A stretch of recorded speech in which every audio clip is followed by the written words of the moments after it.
जिस जगह खाना बनाते हो वहीं हगोगे? तुम्हें शर्म नहीं आती? हमारे गांव की हवा खराब मत करो। शहर की आदतें इतनी पसंद है तो वहीं चली जाओ। लो जी, घर के अंदर हगने की तैयारी हो रही है। ये कहानी है दिल्ली के चांदनी चौक की रहने वाली सरिता की। 10वीं के बाद भी सरिता पढ़ना चाहती थी, लेकिन परिवार के हालातों की वजह से उसकी शादी हो गई। बड़े शहर से सीधे गांव में आ गई। यूपी के मेरठ जिले के शाहपुर गांव में उसकी ससुराल थी। शादी की पहली रात सब कुछ नॉर्मल था। नए रिश्तों की खुशियों और उत्साह में कब नींद आ गई उसे पता ही नहीं चला। अगले दिन वो जल्दी उठ गई। सुबह की हल्की रोशनी कमरे में फैल रही थी। चुपचाप उठी और बाहर आकर सास के पास गई। वो बोली, मम्मी जी, टॉयलेट कहाँ है? टॉयलेट? ये सब कहाँ हुए हैं गांवन में? बाहर ही जावे हैं सब खुले में। ये बात सुनकर सरिता को जोरदार झटका लगा। समझ नहीं आ रहा था कैसे रिएक्ट करे। सास की बात पर हंसे या रोएं। थोड़ी देर तक तो वो कुछ बोल ही नहीं पाई। फिर धीरे से पूछा, मतलब टॉयलेट घर में नहीं है? हमारे जहाँ तो कभी जरूरत ही ना पड़ी। सब औरतें साथ चली जावे हैं सुबेरे सुबेरे। मम्मी जी, मैं तो कभी खुले में गई ही नहीं। गांव में चलता है ऐसा, सब औरतें जाती हैं, तुम भी चली जाना। सरिता की आंखें भर आईं। मन में कई सवाल उमड़ रहे थे। उसने खुद से कहा, क्या ये वही शादी है जिसके मैंने सपने देखे थे? वो अब भी अपनी सास की तरफ हैरानी से देख रही थी। वे कड़ी आवाज में बोली, ये दिल्ली ना है, यहाँ तो खुले में ही जाना पड़ेगा। आदत डाल ले जाने की। जल्दी चल, देर हो रही है, औरतें निकलने वाली होंगी। सरिता खुद को समझाती हुई, सांस रोकती हुई घर की महिलाओं के साथ खुले में जाने के लिए चल दी। हाथ में स्टील का एक लोटा था। वो लोटा उस समय किसी बोझे से कम नहीं लग रहा था। शरीर आगे बढ़ रहा था, लेकिन मन में तूफान उठ रहा था। हर कदम पर यही सवाल, क्या सचमुच यही मेरी नई जिंदगी है? कुछ ही देर में वे गांव के बाहर एक खेत के किनारे पहुंचे। बहुत सी औरतें अलग अलग कोनों में बैठी थी। सरिता का दिल धक से हो गया। ये उसके लिए सदमे जैसा था। अपनी सबसे निजी जरूरत के लिए इस तरह खुले में बैठना बहुत शर्मिंदगी भरा था। उस दिन उसे लग रहा था जैसे हर कोई उसी की तरफ देख रहा हो। पूरे समय डर, घबराहट और बेइज्जती का एहसास होता रहा। घर लौटकर उसने अपने पति को बताया कि सुबह खुले में जाना उसके लिए कितना मुश्किल था। वे बहुत हैरानी से बोले, इसमें नई बात क्या है? यहाँ तो हमेशा से ऐसा ही चलता आया है। उनके जवाब ने सरिता को और तोड़ दिया। रोज उसकी सुबह इसी तरह बीत रही थी। इसकी आदत पड़ने के बजाय उसकी बेचैनी बढ़ती जा रही थी। एक ओर सरकार हर घर फ्री में टॉयलेट बना रही थी, वहीं उसके ससुराल वाले इसके लिए राजी ही नहीं थे। सरिता काफी गुमसुम रहने लगी। साथ जाने वाली औरतों और लड़कियों से बातचीत नहीं करती थी। शुरुआत में सबको लगा कि नई शादी की वजह से शर्मा रही होगी, लेकिन बात तो कुछ और ही थी। एक दिन पड़ोस की मंजू ने उससे बातचीत न करने की वजह पूछी। सरिता को लगा शायद वो समझेगी, लेकिन कुछ ही दिनों में पूरे गांव मोहल्ले में उसकी हंसी उड़ने लगी। लोग कहते, शहर की लड़की है, नखरे तो करेगी ही।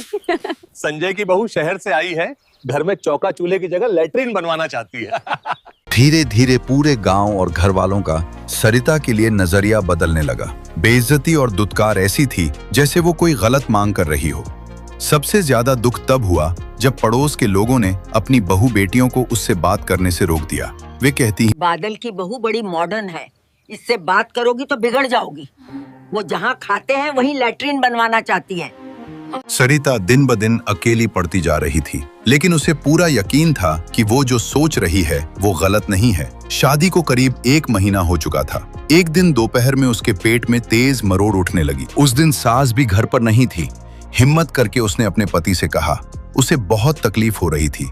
एक एक पल भारी लग रहा था। उस दिन शायद पहली बार उसके पति ने उसकी आंखों में घुटन देखी। वे उसके साथ चल पड़े। जब वे दोनों जा रहे थे तो कई गांव वालों ने उन्हें देखा। किसी ने हंसकर अपने साथी को कोहनी मारी, किसी ने ताना मारा। वे सब कुछ सुन रहे थे। उनके चेहरे पर परेशानी साफ दिख रही थी। पति को पहली बार महसूस हुआ कि औरतों के लिए खुले में जाना कैसा होता है। घर लौटकर उन्होंने बहुत शांत आवाज में कहा, सरिता, तुम सही हो, घर में टॉयलेट होना ही चाहिए। मैंने आज जो तुम्हारी हालत देखी, मैं बहुत दुखी हूँ। मैं घर वालों को समझाऊंगा।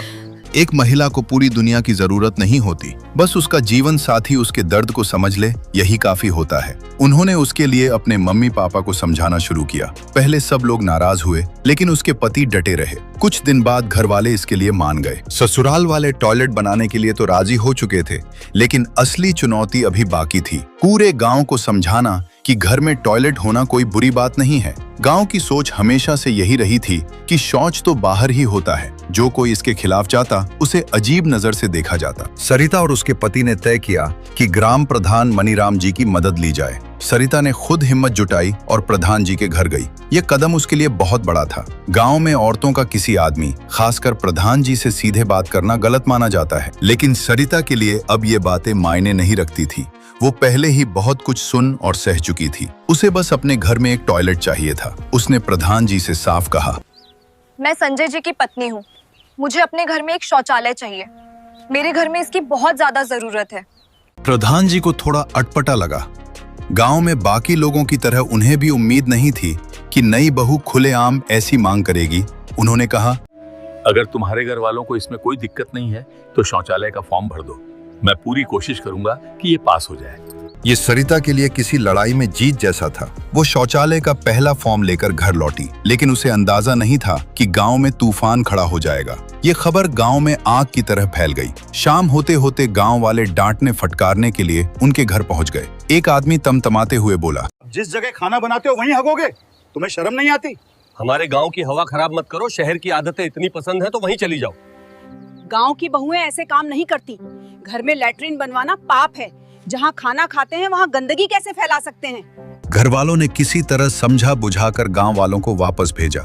सरिता डर गई थी, उसकी आंखें नम थी। तभी उसके पति ने धीरे से उसका हाथ पकड़ा और कहा, सरिता, तुम गलत नहीं हो। आज जो हुआ उससे डरना मत। हम तुम्हारे साथ हैं, किसी की परवाह मत करना। ये शब्द सरिता के लिए ढाल जैसे थे। उसने पहली बार महसूस किया कि बाहर चाहे कितने ही लोग खिलाफ हों, लेकिन अगर घर वाले साथ हों तो कोई भी रास्ता मुश्किल नहीं होता। कुछ ही दिनों में सरिता का शौचालय वाला फॉर्म पास हो गया। एक सुबह उसने देखा कि घर के आंगन में ईंटें, बालू और सीमेंट के बोरे रखे हैं। वो आम दिन नहीं था। उस दिन पहली बार उसे लगा कि अब बदलाव की सोच जमीन पर भी उतरने वाली है। ईंटें लगने लगी, धीरे धीरे ढांचा खड़ा होने लगा। लेकिन गांव वालों की बातें अब भी जारी थीं। लो जी, घर के अंदर हगने की तैयारी हो रही है। बहू को सिर चढ़ा रखा है, देखना पूरा घर बिगड़ जाएगा। सरिता ने तय कर लिया था कि अब वो पीछे नहीं हटेगी। टॉयलेट बनकर तैयार हो गया। तभी बरसात का मौसम शुरू हो गया। गांव के रास्ते फिसलन भरे हो गए। खुले में जाना और भी मुश्किल हो गया। पहले तो घर वाले हिचकिचाए, लेकिन एक दिन तेज बारिश की वजह से बाहर जाना नामुमकिन था।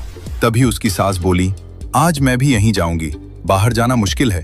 धीरे धीरे घर के बाकी लोगों ने भी झिझक छोड़ दी।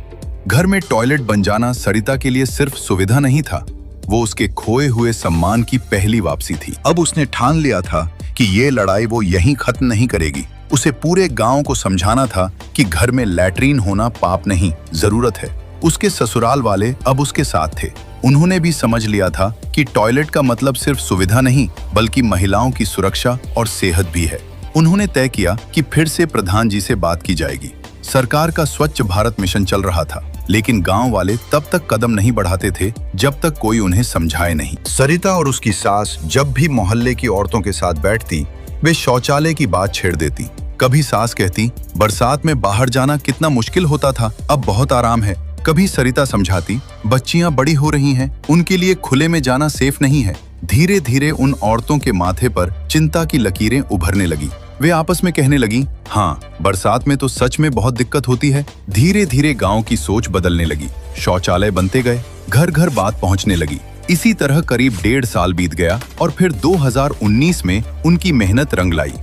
मेरठ का शाहपुर गांव अब बदल चुका था। गांव में 250 टॉयलेट बन चुके थे। पूरा गांव ODF यानी खुले में शौच मुक्त घोषित कर दिया गया। इस कहानी से आपको क्या सीख मिली, कमेंट में बताएं और वीडियो को लाइक और चैनल सब्सक्राइब कर दीजिए।